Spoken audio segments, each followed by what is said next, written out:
Hello friends. स्वागत है आप सबका अपने YouTube channel is my investment में।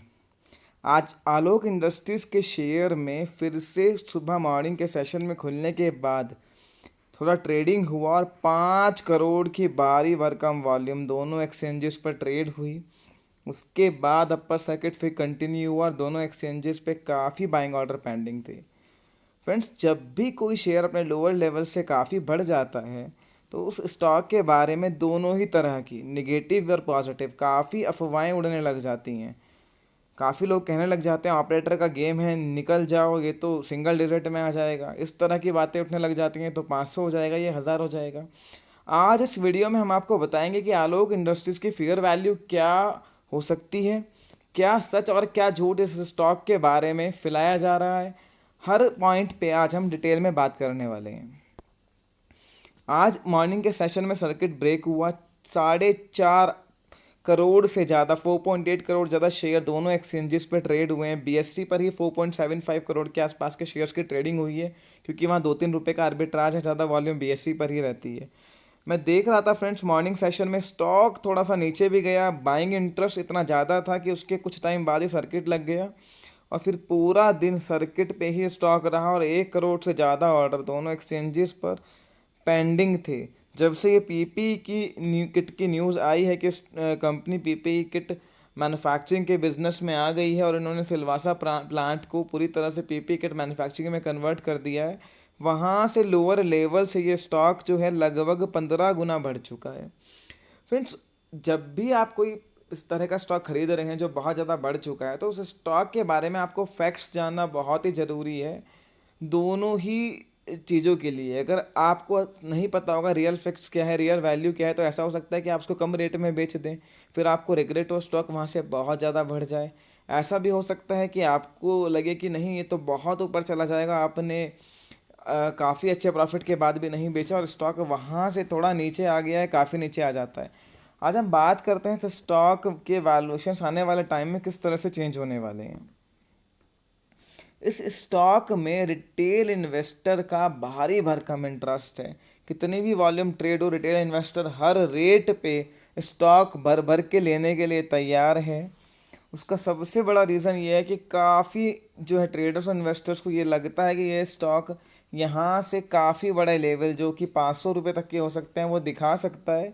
और उसका रीज़न कहीं ना कहीं ये है कि रुचि सोया जो कंपनी इसी की तरह बैंकरप्सी में जाकर रिलिस्ट हुई थी, उसने इस तरह का मूवमेंट दिखाया, तो लोग उसको कंपेयर कर रहे हैं उससे। फ्रेंड्स, मैं आपको यहाँ क्लियर कर दूँ कि रुचि सोया और आलोक इंडस्ट्रीज़ का कोई कंपैरिजन नहीं है किसी भी हिसाब से, किसी भी फ्रंट पे।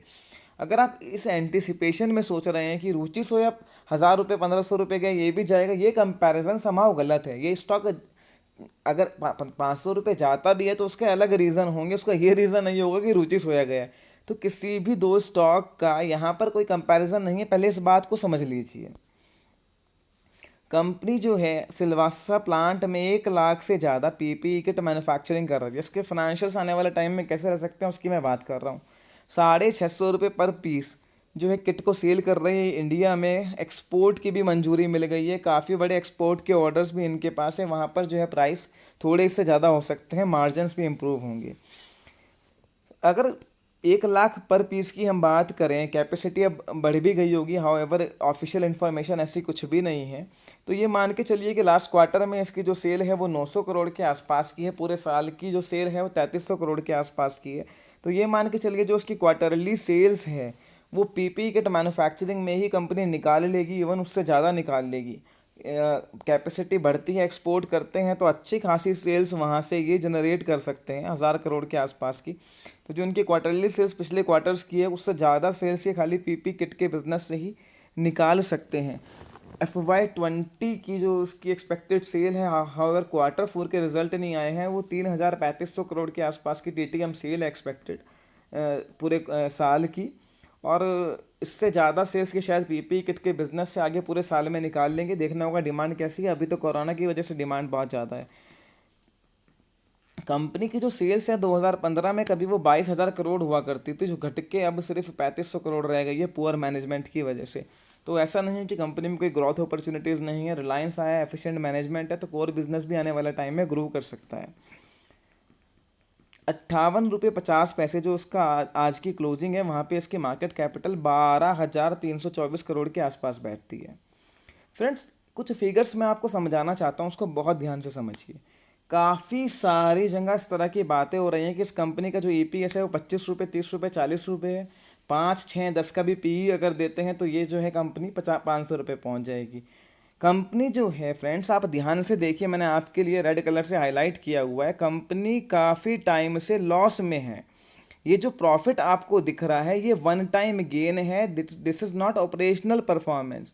2000 मार्च 2019 में भी 7,000 करोड़ के आसपास का वन टाइम गेन है, 7,000 करोड़ के आसपास का इस साल भी वन टाइम गेन है। कोई एसेट्स इन्होंने सेल करी होंगी, उसका गेन ये रिफ्लेक्ट हो रहा है।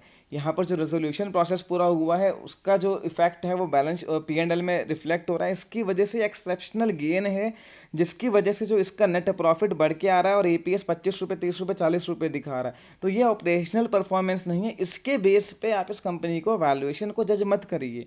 मैं ये नहीं कह रहा हूँ आने वाले टाइम में हो सकता है कंपनी के रेवेन्यू के फ्रंट पे, प्रॉफिट के फ्रंट पे बहुत अच्छा है, बहुत अच्छा ईपीएस कंपनी क्लॉक करे, बहुत अच्छा प्रॉफिट क्लॉक करे, पर ये जो पास्ट परफॉर्मेंस है this is one time gain. बहुत जगह ये बताया जा रहा है कि ये ईपीएस इसका ₹15, ₹25, ₹30 है, 5 का भी मल्टीपल दोगे तो 150 तो कम से कम है।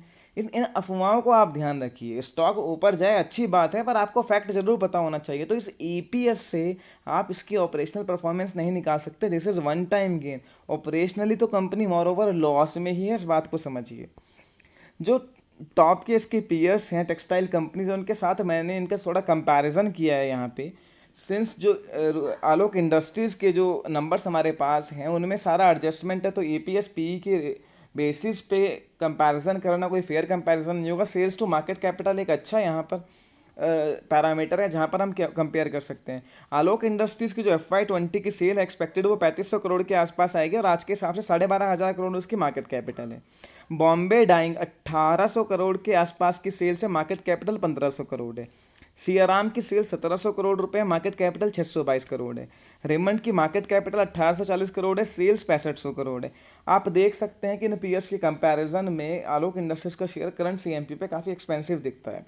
और अगर ईपीएस पी की बात भी देखें तो ये सारे शेयर्स 5 से 10 से ऊपर के पी मल्टीपल पे ट्रेड नहीं कर रहे हैं, जिनकी मैं बात कर रहा हूँ, बॉम्बे डाइंग, सियाराम, रेमंड, जो भी है। पर हम इस कंपनी के पास परफॉर्मेंस को नहीं देख रहे हैं। जो इस कंपनी को इतना अच्छा रिस्पांस मिल रहा है, इतना ज़्यादा इसमें राइज देखने को मिल रहा है, शेयर में इतना बाइंग इंटरेस्ट है, वो उसकी पास्ट परफॉर्मेंस की वजह से नहीं, वो आने वाले परफॉर्मेंस की वजह से है। जो पीपी किट की वजह से इस कंपनी की रिवैल्यूएशन हो रही है, रिलायंस जैसा मैनेजमेंट आ गया तो कंपनी पूरी तरह से री रेट हो सकती है। फ्रेंड्स, कोई भी स्टॉक अपने रेट से अच्छा होता है, रेट से बेकार होता है। तो स्टॉक ये बहुत अच्छा है पर काफ़ी बढ़ चुका है। अब कितना ऊपर जाएगा इस चीज़ का कोई अभी सटीक एनालिसिस नहीं हो सकता है, क्योंकि जब स्टॉक लगातार बढ़ चुका है तो चार्ट्स पे देखना, किसी टेक्निकल इंडिकेटर पे देखने का कोई मतलब नहीं है। उसको सिर्फ मैंने पहले भी आपसे डिस्कस किया, प्राइस वॉल्यूम एक्शन के थ्रू देख सकते हो। वहाँ पर तो अभी बहुत बाइंग इंटरेस्ट है, तो उस हिसाब से जो ये सर्किट टू सर्किट जर्नी है वो आगे कंटिन्यू रह सकती है। इस वीडियो के जरिए मैं आपको ये बताना चाहता हूँ फ्रेंड्स, अगर आपने लोअर रेट पे लिया है और आपको लग रहा है स्टॉक ऊपर जाएगा, आप होल्ड करिए। आपका काफ़ी लोग तो कह रहे हैं कि हम तो 500 से पहले बेचेंगे नहीं, वो उनका अपना एनालिसिस है, उनको होल्ड करना चाहिए उनको अगर लग रहा है। जब उन्होंने एनालाइज कर ही लिया है कि 500 रुपये जाएगा, 1000 रुपये जाएगा, तो शायद उन्हें किसी और एनालिसिस की ज़रूरत भी नहीं है। पर अगर फेयर एनालिसिस देखो तो कंपनी के वैल्यूएशन अभी एक्सपेंसिव हैं, आने वाले टाइम में रिजल्ट कैसा आता है वो देखना होगा। पर मैं मेन चीज़ आपको ये कहना चाहता हूँ कि काफ़ी लोग इस प्राइस पे भी भर भर के इस स्टॉक को खरीद रहे हैं। अगर आपको खरीदना ही है तो अपने रिस्क एपेटाइट को देख के खरीदें, कम क्वांटिटी खरीदें। मेरे पास मैसेजेस आते हैं कि इस रेट में भी उन्होंने 1000 क्वांटिटी, 10,000 क्वांटिटी, 20,000 क्वांटिटी, बड़ी क्वांटिटी उठा रखी है कि नहीं 500 तो जाएगा ही जाएगा, 1000 तो जाएगा ही जाएगा। तो अगर 500 1000 जाएगा तो उसके पीछे क्या रीज़न है उनको वो भी पता होना चाहिए। फिलहाल तो कोई ऐसा रीज़न दिखता नहीं है कि स्टॉक 500 या 1000 चला जाएगा। हाँ, बाइंग इंटरेस्ट बिल्कुल है, स्टॉक को फर्दर अपसाइड खींच सकता है, इस बारे में कोई यहाँ दो राय नहीं है। और दूसरी ये भी बात ऑन द अदर हैंड बिल्कुल सही है कि ये स्टॉक रीरेट हो चुका है। अगर किसी कारण से स्टॉक में करेक्शन भी आती है तो बहुत बड़ी करेक्शन इस स्टॉक में कि दोबारा ये टूट के बहुत नीचे आ जाएगा, उसके चांसेस भी नहीं है। स्टॉक पूरी तरह से रीरेट हो चुका है, डिमांडिंग बिजनेस है, एफिशिएंट मैनेजमेंट है, पर काफ़ी बढ़ा हुआ है। अगर करंट प्राइस पे आप बहुत बड़ी वॉल्यूम खरीदते हो तो ऑब्वियसली आपका ट्रैप होने का डर है। आपने नीचे के लेवल पे लिया है, मैंने पहले भी सजेस्ट किया कि अपने कैपिटल निकाल लो, प्रॉफिट को छोड़ दो और देख लो कहाँ तक जाता है, कितना ऊपर बढ़ता है, आप भी टेंशन फ्री हो जाओगे। पर करंट के सीएमपी पे 4 करोड़ हैंड्स आज एक्सचेंज हुए हैं, 5 करोड़। तो कोई ना कोई तो यहाँ पर बेच रहा है, किसी ना किसी को तो एक्सपेंसिव लग रहा है, इस बात को भी थोड़ा समझ के चलिए। तो कहीं ना कहीं ट्रैप होने का डर भी है अगर आप करंट सीएमपी पे बहुत बड़ी वॉल्यूम उठा रहे हो। एटलीस्ट इतना बढ़ने के बाद उतना ही रिस्क लो जितना आपकी रिस्क एपेटाइट हो। कई लोगों ने तो मार्जिन पे लोन उठा के बस यही ले लो 500 जाएगा, जाएगा ही जाएगा। अब उनके पास क्या रीज़न है वो मेरे को नहीं पता है, वो उनका अपना एनालिसिस है, और शायद वो काफ़ी इंटेलिजेंट भी है जिनको लग रहा है कि 1000 रुपये तो जाएगा ही जाएगा, उनका वो अपना एनालिसिस हो सकता है। बट यहाँ पर अगर फेयर इसकी वैल्यू आप निकालना चाहते हैं तो स्टॉक फिलहाल थोड़ा सा एक्सपेंसिव है। अब आने वाले टाइम में इसकी परफॉर्मेंस को मार्केट देखिएगा, कैसा रिवेन्यू आता है, कैसा प्रॉफिट आता है, वैल्यूएशंस को भी मार्केट जज करेगा। मोरोवर मैं आपको बताना चाहता हूँ, जब इसकी ये पूरा बैंकरप्सी रेजोल्यूशन हुआ था और यहाँ पर प्रमोटर्स को जो शेयर इशू हुए थे वो 7 रुपये के प्राइस के आसपास हुए थे, और स्टॉक वहाँ से काफ़ी ऊपर आ चुका है। तो इस चीज़ को थोड़ा समझिए कि जब बहुत ज़्यादा बढ़ चुका है तो थोड़ा रिस्क रिवॉर्ड आपका फेवर में नहीं होता है, तो वहाँ इतनी बड़ी क्वांटिटी मत खरीदिए कि आप ट्रैप हो जाएं, स्टॉक थोड़ा नीचे आ जाए तो फिर आप उस लॉस को बेयर भी ना कर पाएँ। अपनी रिस्क एपेटाइट के हिसाब से ही खरीदिए, पहले तो अवॉइड ही करने की कोशिश करिए। जब इतना ज़्यादा बढ़ चुका है फिर भी आपको लेना है तो कम क्वांटिटी में लीजिए। इतने बढ़े हुए स्टॉक को ब्लाइंडली सिर्फ कि हाँ दुनिया कह रही है कि हाँ ये तो 1000 रुपये जाएगा और इस बात पे खरीद लेना कुछ भी मतलब सही डिसीजन नहीं है, और आपका ट्रैप होने का डर यहाँ रहता है। नीचे के लेवल पे लिया है तो क्लियर है, आप अपना कैपिटल को निकालिए और देखिए कहाँ तक ऊपर स्टॉक जाता है। तो फ्रेंड्स यही मेरी एडवाइस है, और आपकी मर्जी है, अगर आपको लगता है 500-1000 रुपये जाएगा तो you are free to hold, कोई आपका अपना एनालिसिस है। बाकी वैल्यूएशंस और फेयर वैल्यू मैंने इस वीडियो में आपके साथ डिस्कस करी है। फर्दर आपकी कोई भी क्वेरी हो तो आप मुझे कमेंट सेक्शन में बता सकते हैं। आपको ये वीडियो पसंद आई है तो वीडियो को लाइक एंड शेयर कीजिए। Thank you.